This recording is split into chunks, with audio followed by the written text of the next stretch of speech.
Bienvenue à tous sur le site de la Fédération des Assemblées de Dieu. Nous vous bénissons dans le nom du Seigneur et nous souhaitons ce matin, comme à chaque fois que vous vous connectez, eh bien, que nous puissions et que vous puissiez aussi donc passer un moment dans la présence de Dieu avec des chants, de la louange, avec un moment où nous tournerons nos regards vers le Seigneur, laissant toutes choses de côté et se concentrant sur lui, le bénissant, le glorifiant et l'élevant.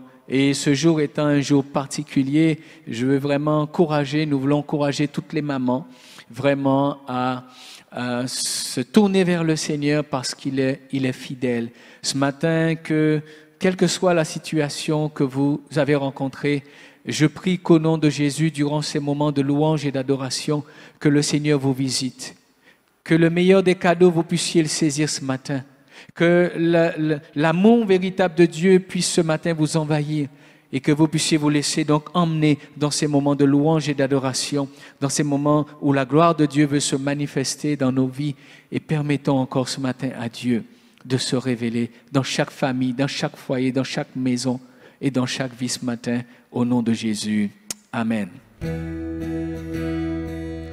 Nous vous saluons dans le nom de Jésus. C'est une joie renouvelée pour nous de partager ce culte avec vous. Un culte de louange, d'adoration. L'apôtre Pierre pouvait dire à Jésus, alors que Jésus va lui poser la question, « Est-ce que tu veux rester avec moi ?» Paul dira à Jésus, « Seigneur, à quel autre irions-nous qu'à toi? Tu as les paroles de la vie éternelle. Et nous avons cru et nous avons connu que tu es le Christ, le Fils du Dieu vivant. » C'est ce que nous voulons chanter ce matin avec vous. Si tu es chez toi, lève-toi si tu le peux. Et déclarons cela à notre Dieu ce matin. Seigneur, à quel autre irions-nous qu'à toi?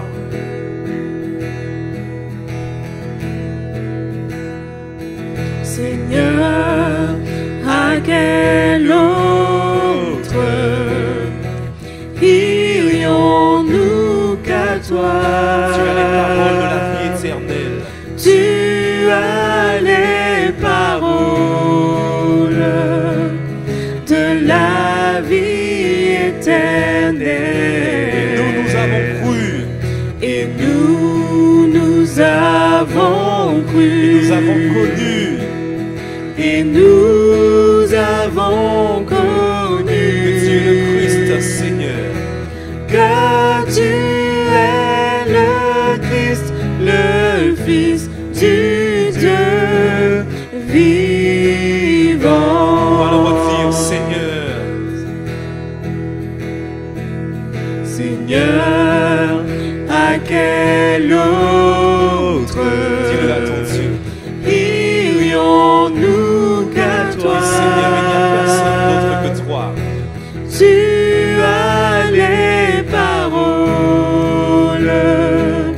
de la vie éternelle. Et nous avons cru. Et nous avons cru. Nous avons connu. Et nous avons connu. Proclame qu'il est le Christ. Que tu es le Christ, le Fils du Dieu vivant. On va le redire avec nous.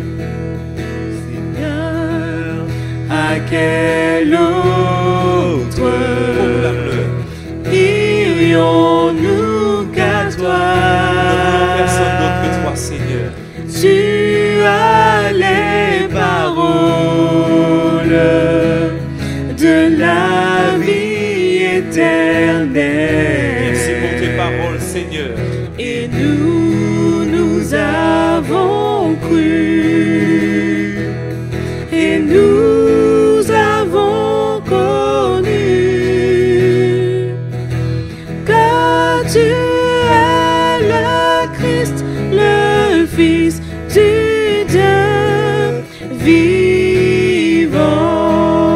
La guitare continue. Tandis que la musique continue, tu peux commencer à élever ton Dieu ce matin. Oui, Seigneur, merci pour la santé que tu me donnes, Seigneur. Merci pour la vie que tu me donnes. Et ce matin, je veux te louer. Ce matin, je veux t'exalter. Même si les choses sont peut-être difficiles autour de moi, je sais qu'avec tes paroles, j'ai la vie éternelle. Et je sais encore que ce matin, tu auras une parole pour moi. Une parole pour me relever. Une parole pour me consoler. Une parole pour m'encourager. Alors je veux bénir ton nom et proclamer encore: Seigneur, à quel autre irions-nous qu'à toi? Parce que tu as les paroles de la vie éternelle.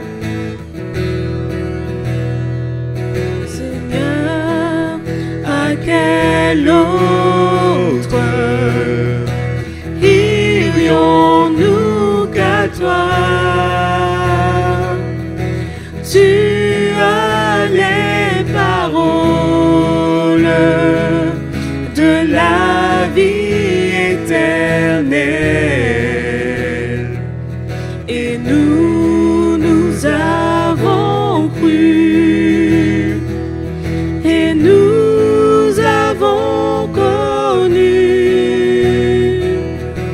que tu es le Christ, le Fils du Dieu vivant. On va entendre ce chant une dernière fois.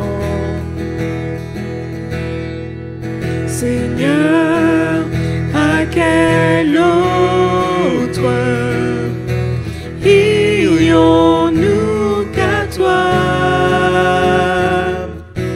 Tu as les paroles de la vie éternelle. Et nous avons cru. Et nous avons connu que tu es le Christ, le Fils du Dieu vivant. Que tu es le Christ, le Fils du Dieu vivant.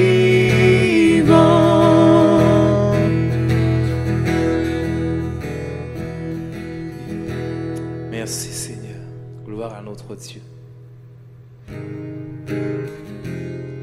Nous voulons continuer ce moment de louange, d'adoration. Nous voulons célébrer le roi des rois. Le psaume 104 déclare au verset 1er: Mon âme bénit l'Éternel. Éternel mon Dieu, tu es infiniment grand. Tu es revêtu d'éclat et de magnificence. C'est ce que nous voulons chanter ce matin. Que notre Dieu, il est grand, il est merveilleux. Nous voulons dire: quand je sonde l'univers, quand je sonde l'univers, les astres que tu as créés, les océans, les mers, tout me révèle ta majesté. Alors mon âme veut s'écrier de tout mon cœur, je veux chanter. Oh Dieu, tu es infiniment grand, éternel puissant, roi majestueux. Oh Dieu, tu es infiniment grand, éternel puissant, roi majestueux.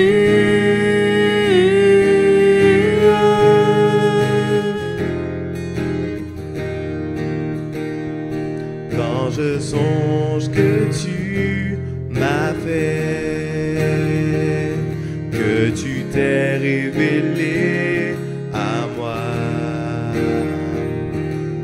que pour moi tu as tout créé, tout me révèle ta bonté. Alors mon âme veut s'écrier de tout mon cœur, je veux chanter. Oh Dieu, tu es infini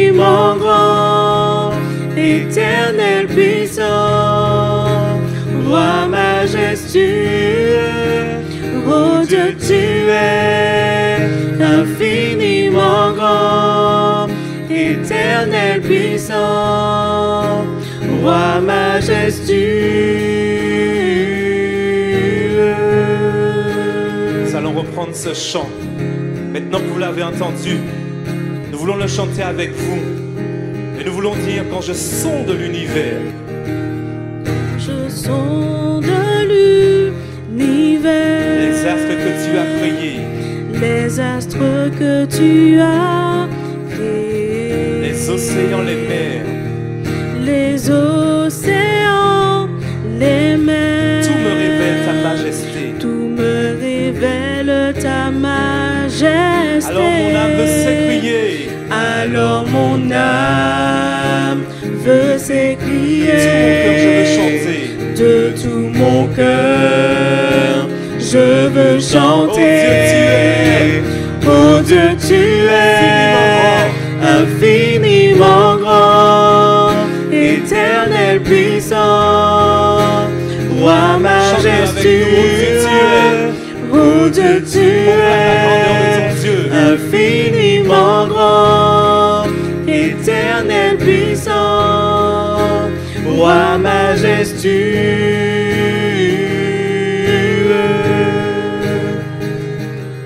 Nous voulons dire, quand je songe que tu m'as fait,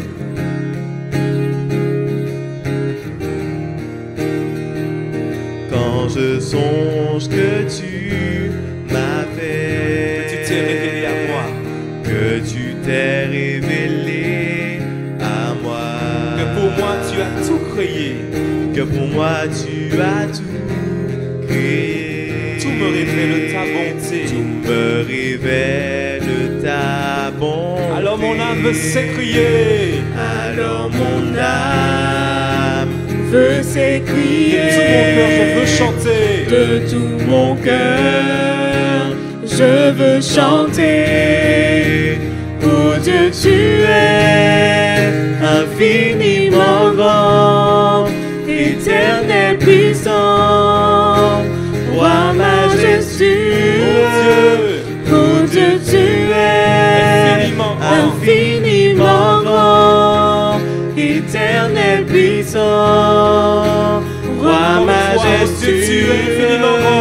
Oh Dieu, tu es infiniment grand, Éternel puissant, Roi majestueux. Oh Dieu, tu es, oh Dieu, tu es infiniment grand, Éternel puissant, Roi majestueux.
roi des rois. Alléluia,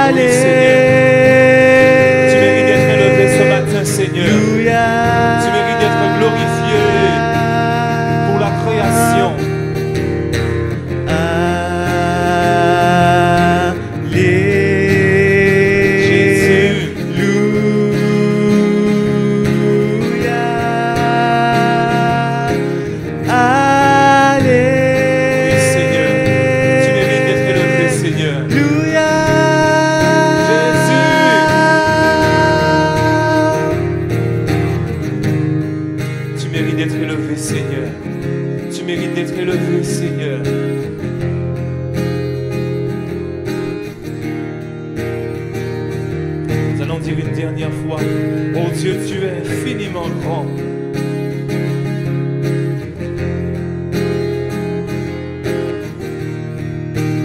Oh Dieu, tu es infiniment grand, éternel puissant, roi majestueux. Oh Dieu, tu es infiniment grand, éternel puissant, roi majestueux.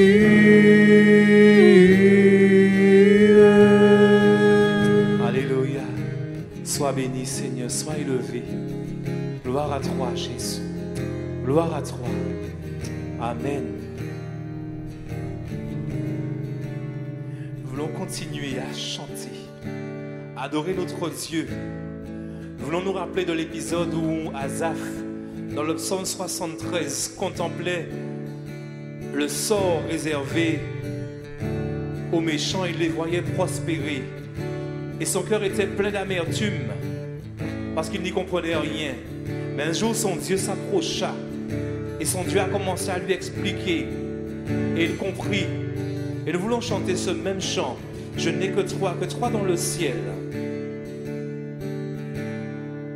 Je n'ai que toi dans le ciel.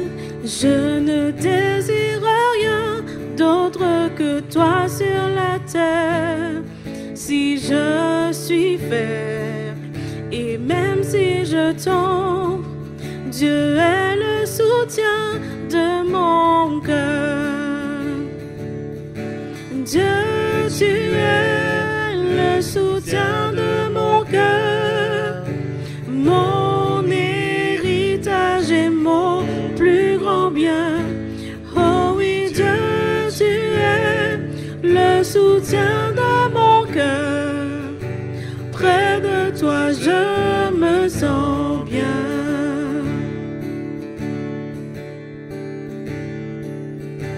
Quand mon cœur était plein d'amertume, je perdais la raison et je n'y voyais plus rien. Mais Dieu s'approcha pour me saisir la main. Dieu est le soutien de mon cœur. Dieu, tu es le soutien de mon cœur, mon héritage et mon plus grand bien. Oh oui, Dieu, tu es le soutien de mon cœur. Près de toi, je me sens bien. On va reprendre le tout. Je n'ai que toi, Seigneur. Je n'ai que toi dans le ciel. Je ne désire rien d'autre que toi sur la terre. Si je suis faible et même si je tombe, Dieu est le soutien de mon cœur. Dieu, tu es le soutien de mon cœur, mon héritage et mon plus grand bien. Oh oui, Dieu, tu es le soutien de mon cœur. Près de toi, je me sens bien. Quand mon cœur était plein d'amertume, je perdais la raison et je n'y voyais plus rien. Mais Dieu s'approcha pour me saisir la main. Dieu est le soutien de mon cœur. Dieu, tu es le soutien de mon cœur. Dieu, tu es le soutien de mon cœur, mon héritage et mon plus grand bien. Oh oui, Dieu, tu es le soutien de mon cœur. Près de toi je me Encore une sens fois. bien. Dieu, tu es le soutien de mon cœur. Dieu, tu es le soutien de mon cœur, mon héritage et mon plus grand bien. Oh oui, Dieu, tu es le soutien de mon cœur. Près de toi, je me On va le dire sans la sens musique. Dieu, bien. tu es le soutien de mon cœur. Dieu, tu es le soutien de mon cœur. Jésus. Mon héritage et mon plus grand bien. Oh oui, Dieu, tu es le soutien de mon Oui, Seigneur. cœur. Près de toi, je Toujours le dire. me Encore une fois, sans la sens musique. Dieu, tu es le bien. soutien de mon cœur. Dieu, tu Là où tu es. es le Parle à tes soutien yeux. de mon Mon cœur. héritage. Mon héritage et mon plus Oh grand oui, Dieu, bien. tu es Oh oui, Dieu, tu le soutien de es mon cœur. le soutien de mon Près de toi, je me cœur. sens bien. Près de Dernière toi, fois avec la je musique. me sens Dieu, tu es le bien. soutien de mon cœur. Dieu, tu es le soutien de mon cœur, mon héritage et mon plus grand bien. Oh oui, Dieu, tu es le soutien de mon cœur. Près de toi, je me sens Oui, près de toi, je me bien. sens bien, Seigneur. Près de toi. Près de toi, je me sens Disons-lui encore. Près de bien. toi, je me sens bien. Près de toi, je me sens Une dernière fois. Près de bien. toi, je me sens bien. Près de toi, je me sens bien. Merci, Jésus. Alléluia.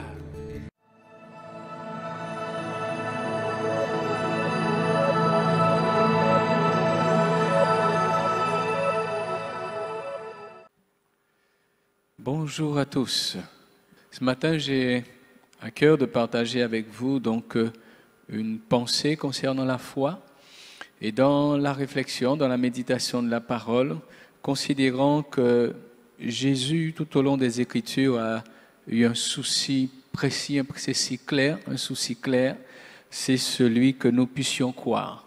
Déjà avec tous ceux qui marchaient avec lui, étaient autour de lui, toutes ses actions, ses enseignements, tout ce qu'il a pu mettre en œuvre avait un objectif, c'est que ceux qui l'entendaient puissent croire. Et nous avons aujourd'hui la Bible, la parole de Dieu qui nous relate donc tout l'enseignement, tous des faits, des témoignages qui sont là aussi pour nous encourager à croire.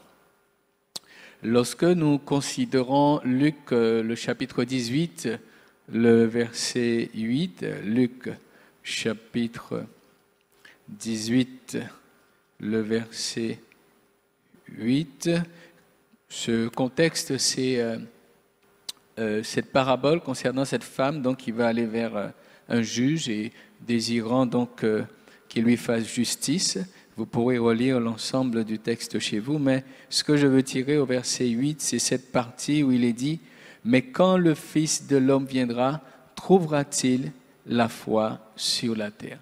C'est ce que Jésus va donner en fin de cette parabole, comme pour dire « Voilà ce que je veux vous faire comprendre au travers de ce témoignage de cette femme avec ce juge, c'est que la foi risque d'être difficile à trouver, donc à s'exercer. Et c'est vrai que lorsque nous considérons les Écritures, ce n'est pas quelque chose de si évident et de si simple d'avoir et de maintenir sa foi. D'avoir et de maintenir donc sa foi. En tout cas, la foi, selon les Écritures, se trouve vraiment au centre de toute chose, au centre de la vie de celui qui marche avec Jésus et de l'Évangile, puisque dans Romains, le chapitre 1er, Romains, chapitre 1er, le verset 16 et 17, il nous est dit « Car je n'ai point honte de l'Évangile, c'est la puissance de Dieu pour le salut de quiconque croit, du juif premièrement, puis du grec. Parce qu'en lui est révélée la justice de Dieu par la foi, et pour la foi, selon qu'il est écrit, le juste vivra par la foi. » Le juste vivra par la foi. La foi est beaucoup mise en évidence dans ces deux versets. L'Évangile, puissance de Dieu pour le salut de quiconque croit. C'est donc pour nous important de parler de cela. Ça a été déjà parlé. Cela sera à nouveau donc partagé donc tout au long du temps que Dieu nous donnera dans ce monde et sur cette terre. Jésus a donc le souci que nous ne puissions pas passer à côté, que nous puissions donc faire ce travail d'édification donc de notre foi, puisque lui-même a établi la foi, puisqu'il dit le juste vivra par la foi, il a établi la foi comme un point vital pour le chrétien, un point clé, un point essentiel. Mais d'une manière générale, lorsque nous considérons les Écritures, nous voyons que Dieu s'est intéressé, s'est soucié que tout homme puisse croire. Il nous est dit dans Ecclésiaste chapitre 3 et le verset 11, « Il fait toutes choses bonnes en son temps, même il a mis dans leur cœur la pensée de l'éternité, bien que l'homme ne puisse pas saisir l'œuvre que Dieu fait du commencement jusqu'à la fin. Il a mis dans le cœur de l'homme la pensée de l'éternité. » De sorte que tout individu, tout homme, toute femme, tout jeune homme, toute jeune fille puisse à un moment donné sentir qu'il y a quelque chose qu'il doit saisir. Il a mis la pensée de l'éternité. Il y a des choses que nous cherchons à saisir dans cette vie, qui sont palpables, qui sont à notre portée, qui sont évidentes. Mais pour que nous ne passions pas à côté, il a mis dans le cœur de l'homme la pensée de l'éternité. Quelle précaution! Quel souci donc Dieu a concernant non seulement les chrétiens, mais tout homme. Et c'est là qu'on réalise combien Dieu nous aime tous. Nous réalisons que Dieu ne fait exception de personne. Parce qu'en chacun d'entre nous, il a mis la pensée de l'éternité. Il a donc le souci, dès le commencement, que l'homme puisse croire. Et plus encore, lorsque Jésus donc est venu, il s'est appliqué par rapport à ceux qui étaient autour de lui à vraiment œuvrer de manière à ce qu'il croie. J'aimerais lire avec vous dans Jean chapitre 11. Jean chapitre 11 et le verset 15. C'est le moment où il sera informé de la maladie de Lazare, mais il prendra un temps et il ne va pas aller tout de suite, il n'interviendra pas pour la guérison de Lazare. Lazare aura le temps de mourir, il interviendra donc pour la résurrection de Lazare. Et voilà la raison qu'il donne, un élément important qu'il donne et qui se trouve au verset 15. Il est dit, « Et à cause de vous, donc ceux qui étaient autour de lui, les disciples, afin que vous croyiez, je me réjouis de ce que je n'étais pas là, mais allons vers lui. » Afin que vous croyiez. Il dit, je suis content de n'avoir pas été là à ce moment-là, puisque cette situation va contribuer à votre foi. Que vous puissiez réaliser qui je suis, croire en moi. Ils avaient considéré déjà Jésus dans un certain nombre de situations, agissant en faveur de ceux qui étaient en difficulté. Et là, ils voulaient que leur foi soit grandisse et soit édifiée sur sa personne en montrant encore plus de ce qu'il est en mesure de faire, en les emmenant face à une situation donc de résurrection. Et il leur dit, à cause de vous, afin que vous croyiez, je me réjouis de ce que je n'étais pas là. Si nous considérons un peu plus loin, dans Jean toujours, le chapitre 13 et le verset 19, il est dit ceci, « Dès à présent, je vous le dis avant que la chose arrive, afin que lorsqu'elle arrivera, vous croyez ce que je suis. » Donc plusieurs moments, dans plusieurs situations, dans des moments bien précis, Jésus agira de telle manière pour qu'ils puissent croire. Et ici, il leur dit, mais avant même que ça arrive, je vous le dis. Comme ça, lorsque ça va arriver, ça va vous aider. Et vous ne serez pas déstabilisés. En tout cas, vous serez préparés à faire face à ce qui pourrait donc arriver, parce qu'il va donc leur annoncer les choses par avance. J'aimerais lire aussi avec vous dans Jean chapitre 17. Jean chapitre 17 et le verset 15. Jean chapitre 17, c'est la prière donc qui nous est relatée, cette prière que Dieu donc que Jésus adressera à son Père, hein, et il aura donc au travers de cette prière, dans cette prière, il aura le souci, il montrera, il révélera le souci qu'il a de ce que ceux qui étaient avec lui ne se perdent pas, mais qu'ils arrivent jusqu'au bout. Et il va prier le Père donc en leur faveur. Et au verset 15, il est dit, « Je ne te prie pas de les ôter du monde, mais de les préserver du malin.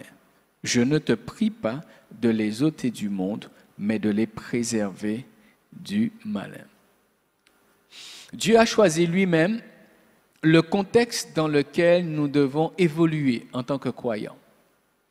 Il aurait pu décider une fois qu'il avait pris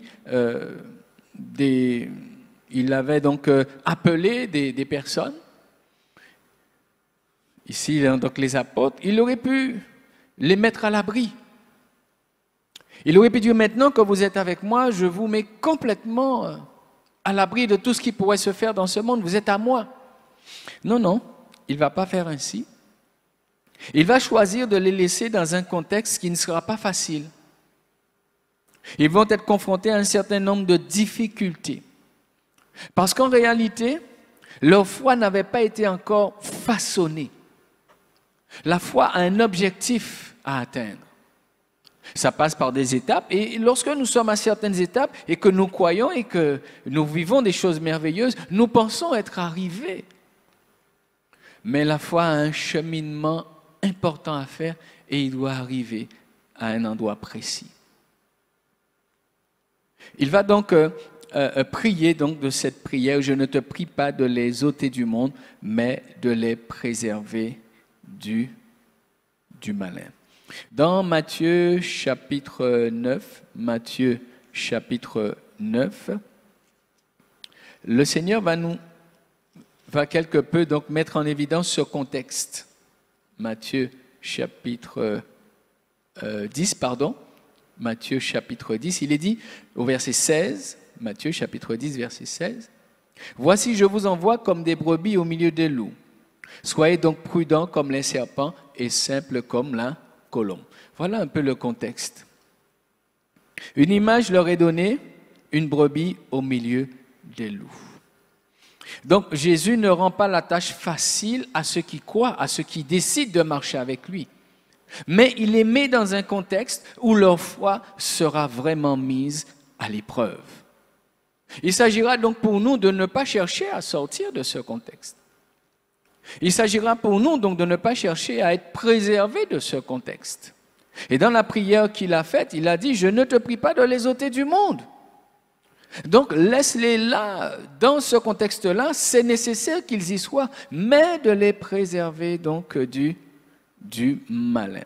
Jésus a ce souci que nous puissions croire. Il y a un travail indispensable qui doit être fait au niveau de notre foi. Nous pouvons le lire dans Matthieu chapitre 3. C'est Jean-Baptiste qui donc exprime cela.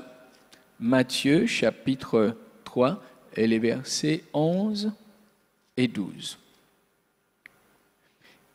Jean-Baptiste dira ceci, « Moi je vous baptise d'eau pour vous emmener à la repentance. Mais celui qui vient après moi est plus puissant que moi et je ne suis pas digne de porter ses souliers. Lui, il vous baptisera du Saint-Esprit et de feu. » Et au verset 12, il nous est dit, « Il a son van à la main et il nettoiera son air et il amassera son blé dans le grenier, mais il brûlera la paille dans un feu qui ne s'éteint point. » Le grain de blé et la paille doivent être séparés. Et c'est dans un cheminement et dans un chemin d'épreuves que nous vivons sur cette terre, durant notre passage. C'est là où ce processus de séparation se fait. Donc il est indispensable que nous y soyons et que nous soyons dans un contexte qui n'est pas favorable. En tout cas, le plus souvent n'est pas favorable. Il y a des moments, heureusement, le Seigneur nous fait grâce. Mais nous vivons et nous sommes dans un contexte qui n'est pas favorable. Et le moyen par lequel nous allons traverser ce contexte-là, c'est notre foi. C'est notre foi. Il dit donc que je ne te prie pas de les ôter du monde, mais de les préserver du malin. C'est extraordinaire parce que cette prière est là aussi pour nous rassurer, même si elle place le contexte. Mais ce verset, cette parole est là aussi pour nous rassurer. Pourquoi est-ce que cette parole est là pour nous rassurer? Eh bien, simplement parce que la prière de Jésus est toujours exaucée. La prière de Jésus est toujours exaucée. Et il s'adresse au Père en notre faveur, en faveur des disciples et en notre faveur, en faveur des apôtres, de ceux qui ont été là, et en notre faveur aussi aujourd'hui. La prière de Jésus est toujours exaucée. Donc nous sommes encouragés de savoir, oui, Père, je ne te prie pas de les ôter du monde, nous sommes bel et bien là, mais de les préserver du malin. Donc nous sommes rassurés. Ça veut dire que dans tout ce que je vis, il y a la main de Dieu. Dans tout ce que je vis, il y a la main de Dieu qui est là. La main de Dieu qui va donner la mesure à toute chose et la main de Dieu qui va toujours être le secours dont j'aurai besoin face à l'adversité. Parce que Jésus a prié et que sa prière est toujours exaucée. Donc je suis rassuré dans l'épreuve. Je suis fortifié, encouragé par cette seule parole. Même si mon contexte de vie n'est pas facile, mais Jésus a prié afin que je sois préservé. Donc la main de Dieu est autour de moi. La main de Dieu est au-dessus de moi. La main de Dieu me porte. La main de Dieu trace le chemin. La main de Dieu donne des limites à l'opposition, aux difficultés que je peux rencontrer. La main de Dieu est dans ma vie. Amen. Et c'est la chose la plus rassurante pour moi. D'ailleurs, c'est la seule chose qui est appelée à me rassurer.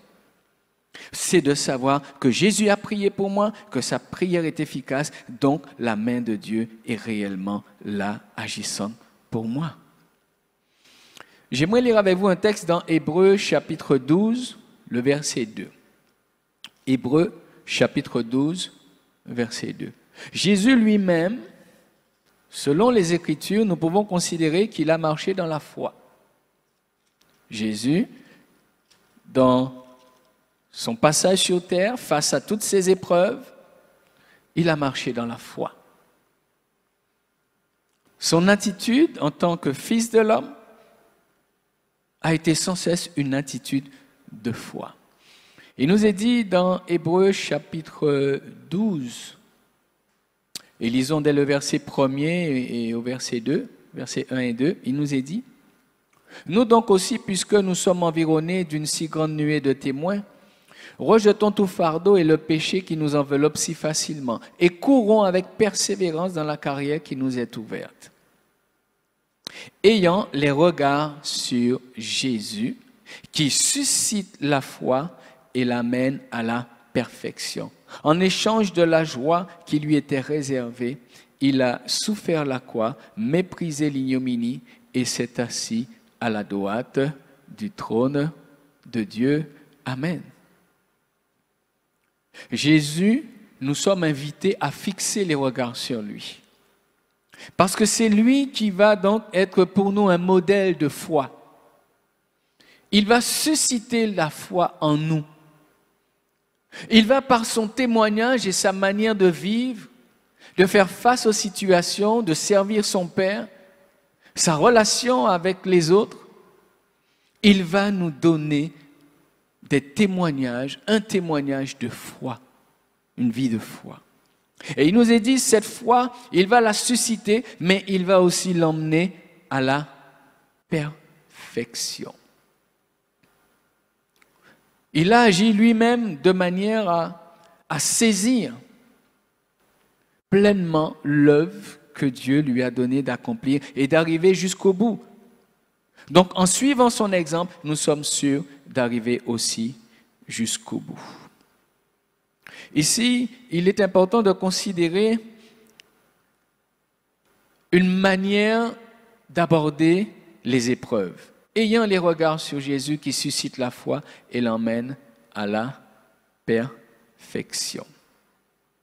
Nous avons besoin de considérer donc le témoignage de la parole du Seigneur qui nous invite donc à garder la foi, à maintenir notre foi, mais avec des éléments qui nous aident, et notamment une bonne vision des choses, un bon regard placé bien sûr sur la bonne personne. Donc ce qui est appelé à nous emmener à avoir une bonne vision par rapport aux choses que je peux vivre. Nous avons le témoignage dans la Bible d'une femme dans Marc chapitre 5, je vous cite simplement ce passage, bien que ce serait bon que je vous lise bien sûr malgré tout un ou deux versets dans ce passage, concernant une femme à la perte de sang. La Bible nous dit, donc au verset 26, qu'elle avait beaucoup souffert entre les mains de plusieurs médecins et elle avait dépensé tout ce qu'elle possédait et n'avait éprouvé aucun soulagement, mais elle était allée plutôt en empirant. Verset 27. Ayant entendu parler de Jésus, elle vint dans la foule par derrière et toucha son vêtement, car elle disait, « Si je puis seulement toucher ses vêtements, je serai guérie. » Waouh! Cette femme va entendre parler de Jésus. Donc, il va susciter en elle la foi. Et une fois que sa foi sera donc mise en éveil, cette foi va produire une vision. De là où elle était, de chez elle, elle a su voir qu'en touchant le bord de son vêtement, qu'elle serait guérie. Elle s'est vue guérie. Lorsque nous exerçons la foi, qu'est-ce que nous voyons? Lorsque nous disons que nous croyons, qu'est-ce que nous voyons? Je me souviens du témoignage de cette jeune fille qu'on m'avait rapporté, que j'avais du moins eu connaissance. Et il y avait une campagne d'évangélisation donc, qui avait été donc, organisée. Et ils étaient censés donc s'y rendre. Ils savaient que durant cette campagne, il y avait l'intervention de Dieu et des miracles s'y accomplissaient.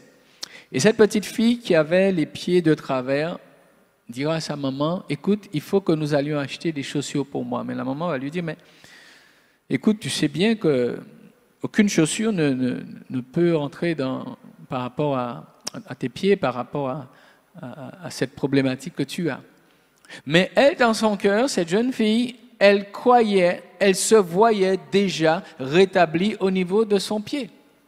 Donc, il était tout à fait normal pour elle de prévoir en avance, les chaussures, parce qu'elle savait qu'elle serait guérie. Quand nous croyons, quelle vision avons-nous sur notre devenir?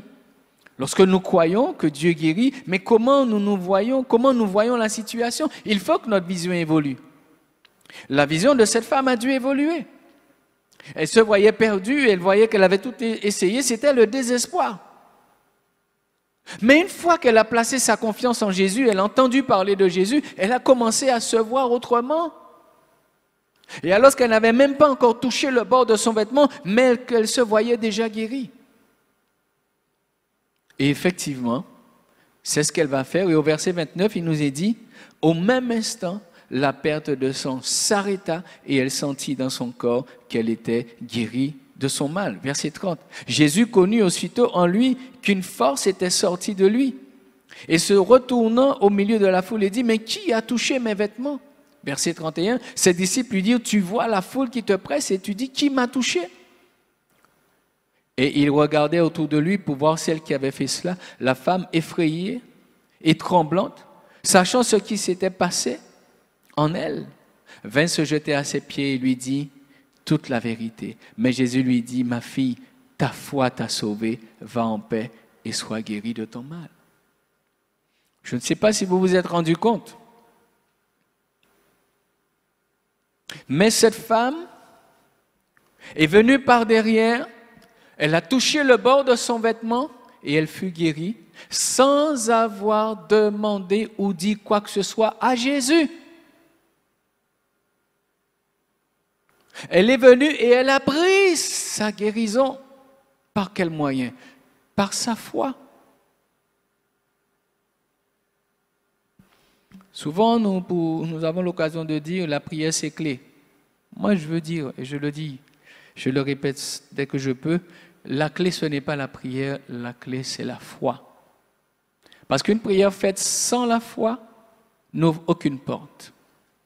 Mais une prière faite dans la foi, une confession, une proclamation, une vision faite dans la foi, une intercession, une louange, une adoration faite dans la foi, mais va produire un fruit extraordinaire. Sans la foi, la prière n'a pas d'efficacité. Donc lorsque nous prions, nous devons veiller à quoi? Donc ça veut dire je veillerai à la manière de prier Dieu devant ma situation par rapport à ce que je vis. Je veillerai à être dans la foi parce que c'est la foi qui va saisir. Et cette femme, sans avoir dit quoi que ce soit à Jésus, elle a pris sa guérison. Seriez-vous en mesure de prendre votre guérison ce matin, là où vous êtes? En tout cas, la Bible nous donne ce témoignage que c'est possible. Le juste vivra par la foi.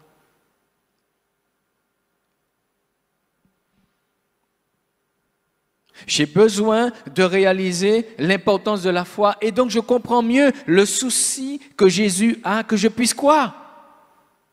Et moi aussi, je dois faire en sorte d'entretenir ma foi. Parfois, je suis soucieux du résultat, je suis sur la problématique, mais j'oublie qu'en fait, l'inquiétude ne rajoutera aucune coudée à la durée de ma vie. Mais tandis que la foi peut emmener un changement radical dans ma situation. Alors, au lieu de surveiller le problème, au lieu d'être tout le temps sur le problème, eh bien, je vais entretenir ma foi, je vais exercer ma foi, je vais mettre ma foi en œuvre comme cette femme et la grâce de Dieu va se manifester à mon égard. Le juste vivra par la foi. Et Jésus a eu le souci. Il s'est appliqué à ce que les disciples, mais aussi nous, aujourd'hui, qui croyons en lui, que nous puissions croire. J'aimerais lire avec vous dans Éphésiens chapitre 4. Éphésiens chapitre 4.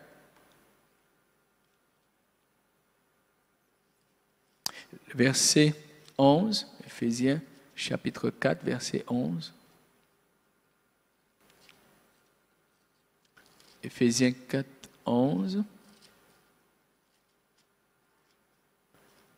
Il nous est dit, et il a donné les uns comme apôtres, les autres comme prophètes, les autres comme évangélistes, les autres comme pasteurs et docteurs, pour le perfectionnement des saints en vue de l'œuvre du ministère et de l'édification du corps de Christ, jusqu'à ce que nous soyons tous parvenus à l'unité de la foi et de la connaissance du Fils de Dieu, à l'état d'homme fait à la mesure de la stature parfaite de Christ.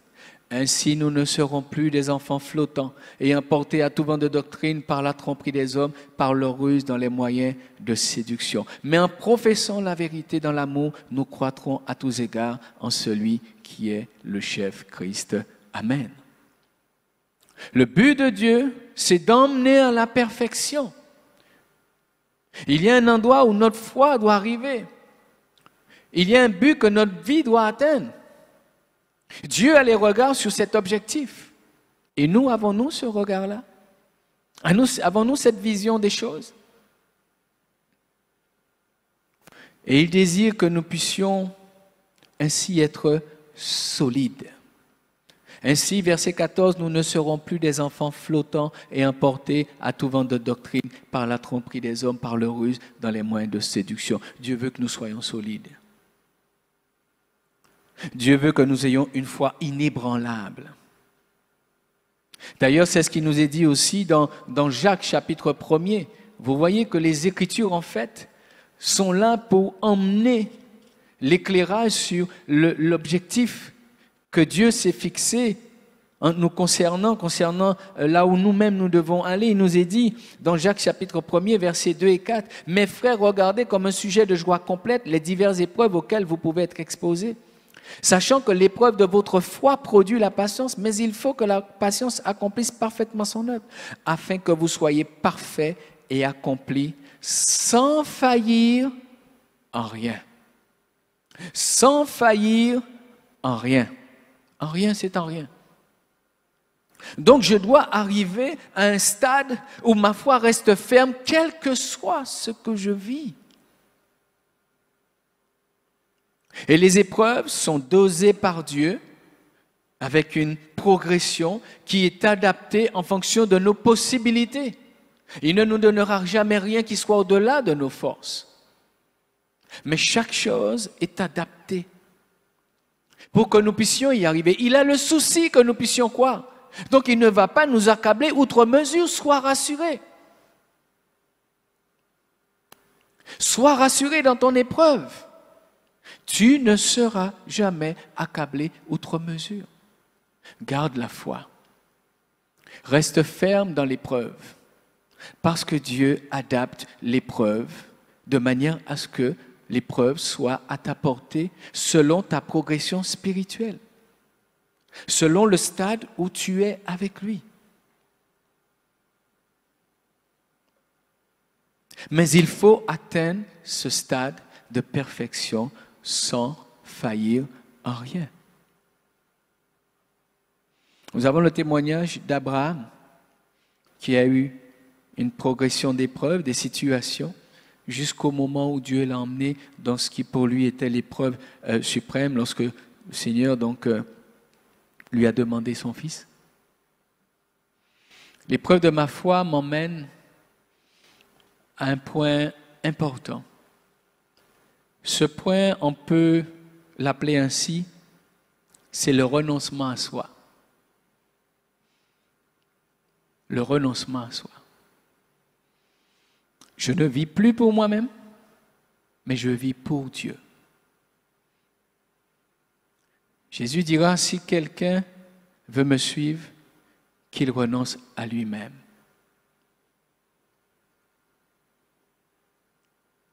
Là où ma foi doit arriver à un point de renoncement à moi-même. Et Abraham, il était arrivé à ce moment où ce qui était le plus précieux pour lui, son fils,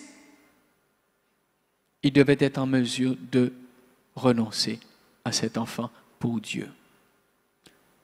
Ça veut dire, en croyant, je dois arriver à un stade de foi où il n'y aura plus rien entre Dieu et moi. Notre relation ne dépendra d'aucune circonstance et d'aucune personne. Ma foi doit atteindre cet objectif. Faire de Dieu mon essentiel. Pour cela, il faut que je renonce à moi-même.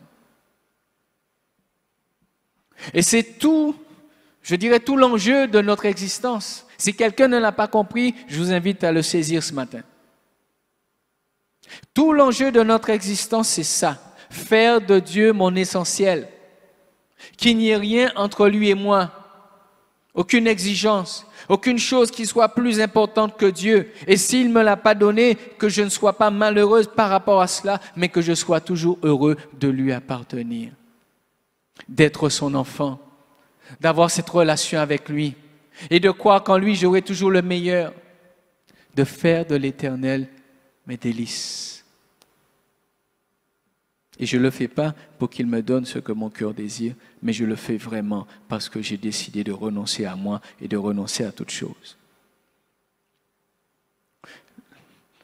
Dans ce même chapitre du livre des Hébreux, au chapitre 12, mais le verset 3, il nous est dit, considérez en effet celui qui a supporté contre sa personne une telle opposition de la part des pécheurs, afin que vous ne lassiez point l'âme découragée.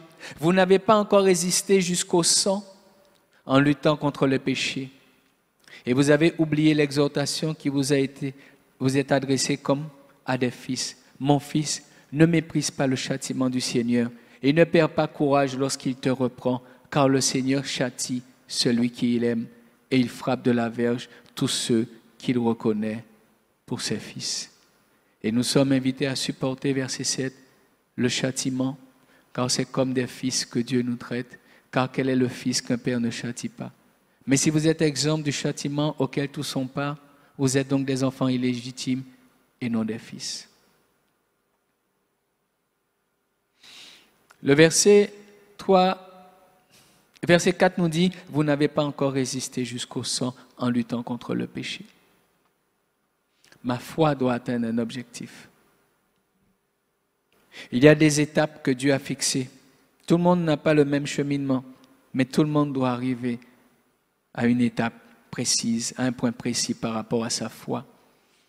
Et c'est vrai que nous sommes appelés en tant que croyants à considérer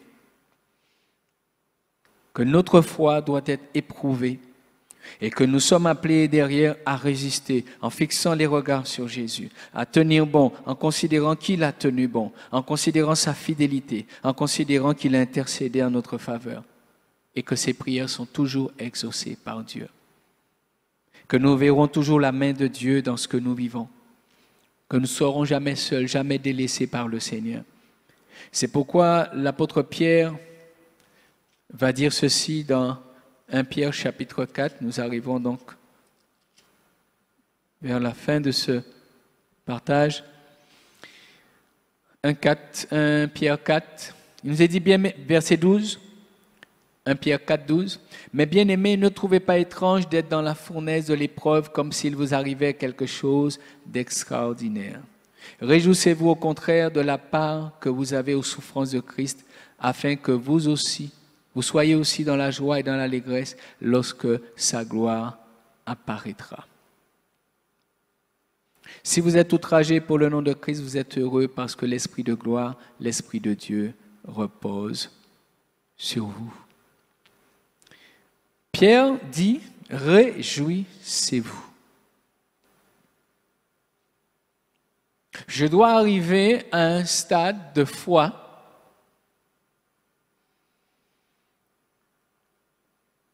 où l'épreuve ne causera pas en moi du découragement, une volonté de m'arrêter, mais l'épreuve va produire en moi quelque chose de plus fort que cela.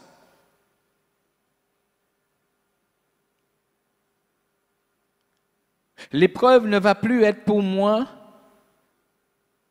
une source d'interrogation et d'inquiétude pour dire, mais qu'est-ce que je vis, pourquoi je vis cela? Parce que la parole de Dieu aura trouvé toute sa place en moi.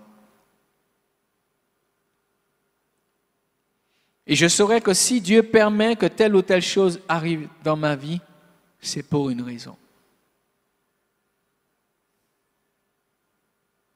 Donc je vais m'appliquer à donner gloire à Dieu en toute situation.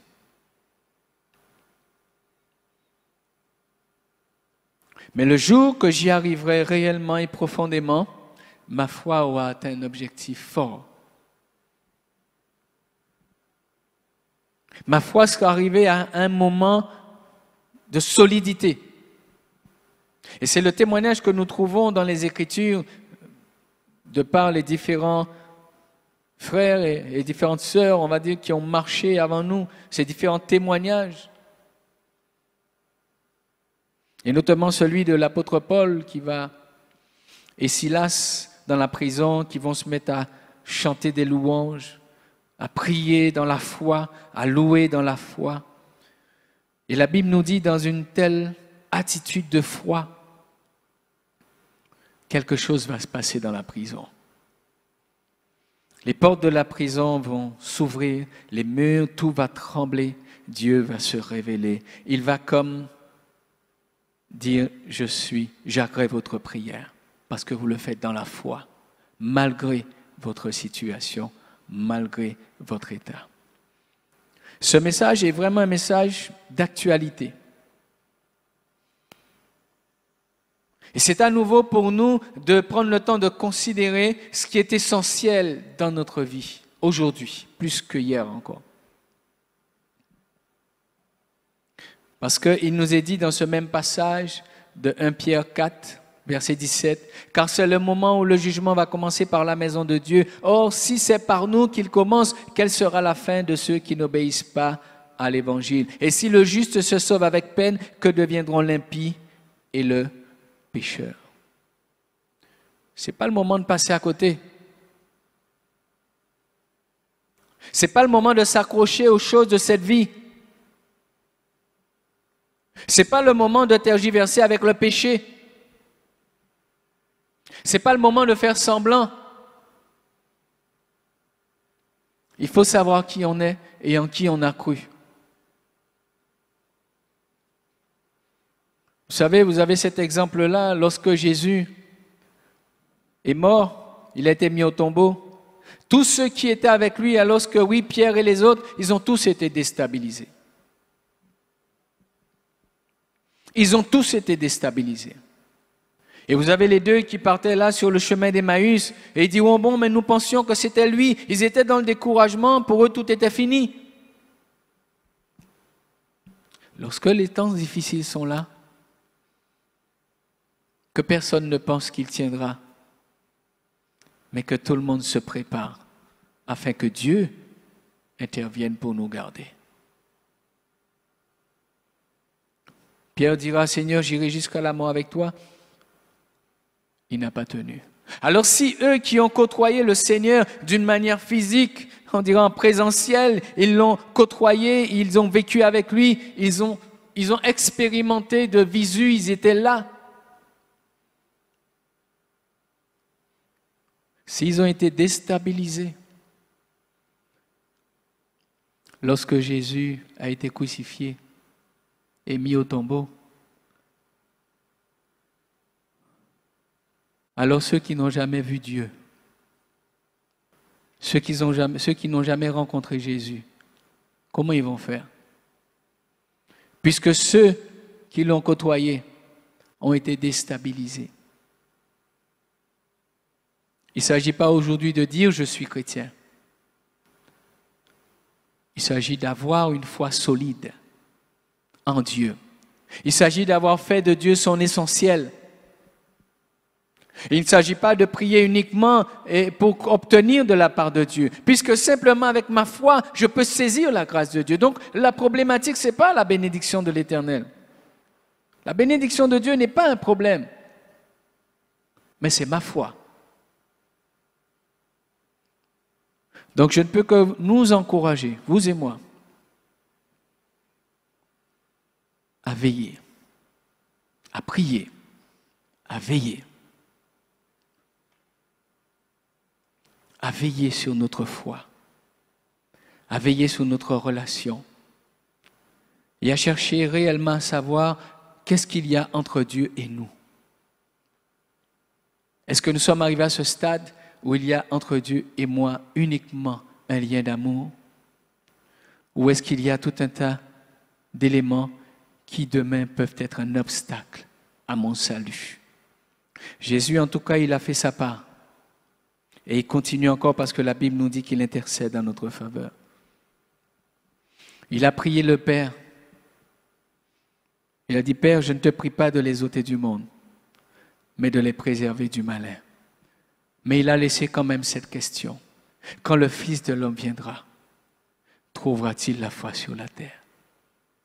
Après qu'il ait fait tout ce qu'il devait faire, après qu'il soit intervenu dans nos vies, après que nous ayons une Bible si épaisse, avec tant de témoignages, après qu'il ait envoyé son esprit qui agit au milieu de nous, après qu'il ait manifesté sa bonté et que nous ayons vu sa main à l'œuvre, il se dit, combien de ceux garderont malgré tout la foi? Combien de ceux seront trouvés prêts lorsqu'il reviendra? C'est à chacun d'entre nous de se décider à s'appliquer, à croire sérieusement et sincèrement. En tout cas, Dieu a mis dans le cœur de tout homme, de toute femme. Et si vous qui écoutez, vous n'avez pas encore pris cette décision, sachez que Dieu a fait en sorte, même au dernier moment de votre vie, que vous puissiez vous poser la bonne question et que vous puissiez saisir sa grâce. Permettez à Dieu encore ce matin de prendre toute la place dans votre vie. Permettons à Dieu, tout à chacun, de prendre toute la place dans notre cœur, dans notre vie, et d'être non seulement le Sauveur, mais d'être aussi le Seigneur de notre vie. Car son souci, c'est que nous puissions croire, parce qu'il désire nous retrouver avec lui dans l'éternité. Que Dieu bénisse chacune de nos vies, et que sa parole trouve le chemin de nos cœurs, qu'elle reste gravée, et qu'elle produise en nous du fruit, et une détermination à le toucher, à nous laisser toucher par lui, et aussi à le rencontrer, et d'être avec lui pour l'éternité. Que Dieu vous bénisse. Seigneur, je rends grâce et gloire à ton nom, et je te bénis de ce que ta parole, elle est claire. Ta parole, elle est là comme une lampe à notre chemin, une lumière sur notre sentier, car tu désires que nous puissions y arriver. Tu ne veux pas que nous soyons submergés par les ténèbres. Tu marches toi-même avec nous. Mais il y a une chose que tu ne pourras pas faire à notre place, c'est croire. Alors Seigneur, viens encore et continue ton œuvre. Et donne-nous d'avoir l'intelligence des temps, l'intelligence de ce temps dans lequel nous sommes, et que nous puissions nous appliquer à l'essentiel. Sois béni et sois remercié pour ton œuvre, ta fidélité, ton souci et ton désir profond que nous puissions y arriver. Oui, avec Dieu, nous pourrons y arriver. Sois béni et sois remercié, Père, au nom de Jésus. Amen. Merci, Seigneur. Seigneur, à quel autre irions-nous qu'à toi? Tu as les paroles de la vie éternelle. Tu as les paroles de la vie éternelle. Et nous avons cru. Et nous avons cru. Et nous avons connu. Et nous avons connu Que tu es le Christ, Seigneur. que tu es le Christ, le Fils du Dieu vivant. On va le redire, Seigneur. Seigneur, à quel autre Dis-le à ton Dieu. irions-nous qu'à toi? Oui, Seigneur, il n'y a personne d'autre que toi. Tu as les paroles de la vie éternelle. Et nous avons cru. Et nous avons cru. Nous avons connu. Et nous avons connu. Proclame qu'il est le Christ. Que tu es le Christ, le Fils du Dieu vivant. On va le redire avec nous. Seigneur, à quel autre Proclame-le. irions-nous qu'à toi? Personne d'autre que toi, Seigneur. Tu as les paroles de la vie éternelle. Merci pour tes paroles, Seigneur. Et nous avons cru. Et nous avons connu que tu es le Christ, le Fils du Dieu vivant. La guitare continue. Tandis que la musique continue, tu peux commencer à élever ton Dieu ce matin. Oui, Seigneur, merci pour la santé que tu me donnes, Seigneur. Merci pour la vie que tu me donnes. Et ce matin, je veux te louer. Ce matin, je veux t'exalter. Même si les choses sont peut-être difficiles autour de moi, je sais qu'avec tes paroles, j'ai la vie éternelle. Et je sais encore que ce matin, tu auras une parole pour moi. Une parole pour me relever. Une parole pour me consoler. Une parole pour m'encourager. Alors je veux bénir ton nom et proclamer encore: Seigneur, à quel autre irions-nous qu'à toi? Parce que tu as les paroles de la vie éternelle. Seigneur, à quel autre irions-nous fions-nous qu'à toi. Tu as les paroles de la vie éternelle. Et nous avons cru. Et nous avons connu que tu es le Christ, le Fils du Dieu vivant. On va reprendre ce chant une dernière fois. Seigneur, à quel autre irions-nous qu'à toi? Tu as les paroles de la vie éternelle. Et nous avons cru. Et nous avons connu que tu es le Christ, le Fils du Dieu vivant. Que tu es le Christ, le Fils du Dieu vivant.